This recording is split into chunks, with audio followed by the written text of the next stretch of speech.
Hey, what's going on, guys? Mike Glover here. Welcome back to the show. So got some updates for you on this Ricardo Quiones, this illegal ammo smuggler out of Wyoming. It's a doozy. And also got some updates for you on some breaking news.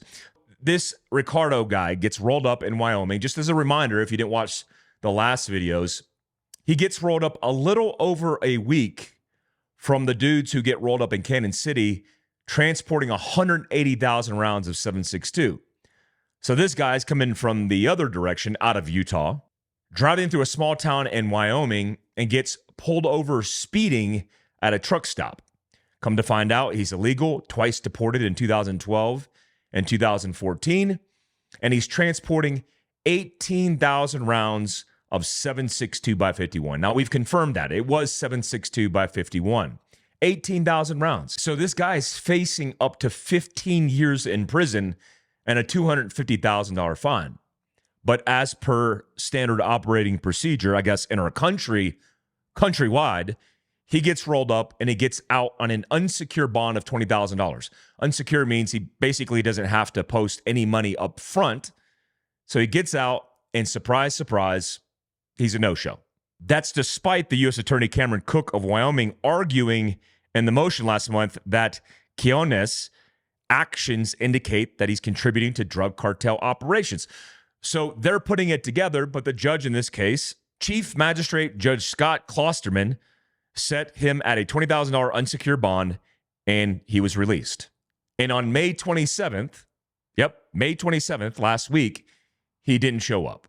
Now, they issued a bench warrant for his arrest, but it's just a suspicion here. Yeah, he's probably not going to be caught or found because he's in Mexico. Now, just some details coming out of this news report. They said they found 36 boxes of 500 rounds of high-caliber ammunition in each box and some cocaine. The ammo boxes bore the name Precision-Made Cartridges, and the label indicated the caliber was 7.62 by 51 NATO. Again, 308 caliber, 7.62 by 51. And I'm going to stick, just like in last video, with my hypothesis on this, that there are only two courses of action here for that ammo: to be disseminated here in the country for an attack, or to be smuggled across the border and sent back home for attacks. Now, what weapon system? I'm still going with a minigun. I don't see a lot of cartel guys running around with FNs, with 7.62 by 51, 308 gas guns. And I don't see them using an excessive amount of ammo for bolt guns. It's for a minigun. For sure, 50 rounds a second, it's definitely for a minigun. So this news story just dropped on the cowboystatedaily.com, but I've seen it reported nowhere, and I've looked for it. It just so happens that one of my buddies sent me this. Thanks to my buddy for updating me on that again. Transitioning, let's roll a news clip into the next story. You're looking at a train station in Valencia in Spain that has been hit by a massive power outage that authorities there say is impacting the entire Iberian Peninsula. All right, guys, so a couple points here. A major catastrophe for Spain and Portugal, given the circumstances of all of the issues it created, including locking people in subway stations in the train that they were riding in because it takes electricity to open it, mass transportation shut down across the country, health services, food, logistics, a whole bunch of issues because, like many countries in Europe, the entire country is dependent on the electrical grid. Red Electrica is the company that feeds most of the country of Spain and Portugal. So according to news reports and sources, a lot of the electricity provided in the infrastructure in Spain and Portugal is provided by China. I looked into it a little bit on Red Electrica, and most of the stocks are owned publicly. Almost 5% of the stocks are owned by BlackRock. So BlackRock has some infusion. You ask yourself, like, what would be the issue there? I don't know. But what I do know is on Monday, this happened in the afternoon, 23 hours later. Only 23 hours, guys. That's how long it took to create all this chaos and calamity. They came out with a report that said there was no way this was a cyber attack. Here's another news story talking about that. And a CBS News correspondent, Jared Hill, reports it wasn't a cyber attack, but the question still remains as to just what caused this sweeping outage. In the city of Madrid, drenched in darkness overnight, an eruption of excitement as the lights finally came back on The power restored to almost the entire country following an hours-long blackout that swept across Spain, Portugal, and parts of France. Traffic in the Portuguese capital of Lisbon at a standstill. In Madrid, stranded Spanish commuters navigated through dark metro tunnels and along railroad tracks. Right, so now I'm more inclined than ever when the government, any government, starts to come out early and talk about something, it's opposite world. Everything they're saying, just take the complete opposite of that, and that's probably more likely true. Same thing with the national media. If they come out early and they come out saying something, it's more than likely going to be the opposite of what they say. So these guys are coming out with scientific reports that state that this was probably a solar flare. All right, so solar flares are not new since the sun has existed for, I think it's over 4 billion years. So it's not new. It's also not new for electrical grids to be able to deal with solar flares or surges in power. So I don't buy into the idea that this was solar flares, just like I don't buy into a news report from last year around this time, where 4 states in this country had no abilities for people to call 911 because the entire infrastructure was collapsed. And they blamed it on a poll worker. Like, not that kind of poll worker, like a electrical poll worker or a solar flare. I'm not buying any of that. There's a lot of evidence pointing to an uptick in overall cyber attacks using basic hacking to get into these old legacy systems. Here's a breakdown of our sources of U.S. electricity generation from 2020. Now, this is coming from the EPA.gov, so take it with a grain of salt. I mean, we're looking at a 5-year-old graph that's breaking down the energy, but the overwhelming amount of energy is coming from natural gas. And then you have a breakdown of coal at 19%, which has reduced in our country because of the avocation of those renewables at the top. Those renewables at 20% include wind, hydro, solar, biomass, and geothermal. Now, why would I even be talking about this? What is this important? It's super important.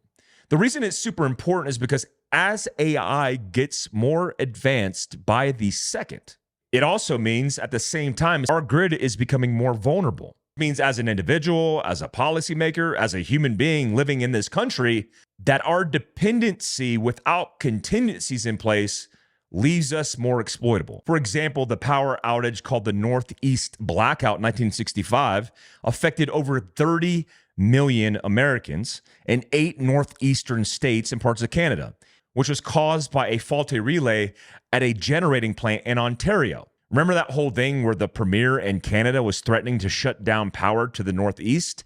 Yeah, this blackout from that power happened in 1965. The cascading effect led to widespread power failures and disruptions, with 800,000 people trapped in the subway in New York City in 1965. What have we done about it since then? Nothing. Not one thing. Now, in recent history, in 2017, Hurricane Maria caused a blackout in Puerto Rico that lasted more than 100 days. And did you hear about that? Probably, because it was widely reported for at least 5 minutes back in 2017. Also, Hurricane Helene in rural North Carolina was causing some major issues, to include issues that still exist today. Now, one of the best things that you could do is have a backup power generation source that's completely independent and runs off its own power sources, like a 500-gallon propane tank. You can get one of those, but you have to buy it. You could put it in your backyard. You could hook it up to a 17 to 22 kilowatt generator, this little guy right here, and then you could power your home by partitioning the power for up to a month. Imagine a widespread outage of power across the United States for an extended period of time. Your logistical train shut down. Your gas station, which requires power to run your card through the system and also power to pump the gas out of a system, is not going to work. Also, healthcare services, all the things that you depend on in the healthcare system potentially aren't going to be readily available. So the supply train that's delivering the insulin to your local pharmacy, if you're a diabetic, well, you better start stockpiling. It's one of the reasons I want to show you this kit, which is provided by the wellness company called the Field Emergency Kit. I won't sit here and hold it, but I'll tell you, there are companies now like the wellness company that are building efficiency for their customers, even when it comes to things like prescription medication. Yes, you can get an emergency fill kit by filling out an intake form, which includes these things. Yeah, this is a long list of a lot of things that are in the emergency fill kit, and to be able to stockpile this, To have it on hand in the worst case scenario is a huge benefit. Use my link in the description down below. And it's something that I stockpile on my shelf for my family because I'm not taking the chance. One of the coolest things about this kit is the EpiPen. Try to get an EpiPen outside of this, it's almost impossible. That's why I choose the Wellness Company for stockpiling things for my family in that worst case scenario. All right, lastly, let's talk about this firing of Michael Walls and also his deputy, old Mr. Wong. Where I saw the writing on the wall was when Michael Walls went on Fox News and said, it was my phone, I set up the chat conversation, and I'm the one to blame. My out for him was, well, it's probably a government phone.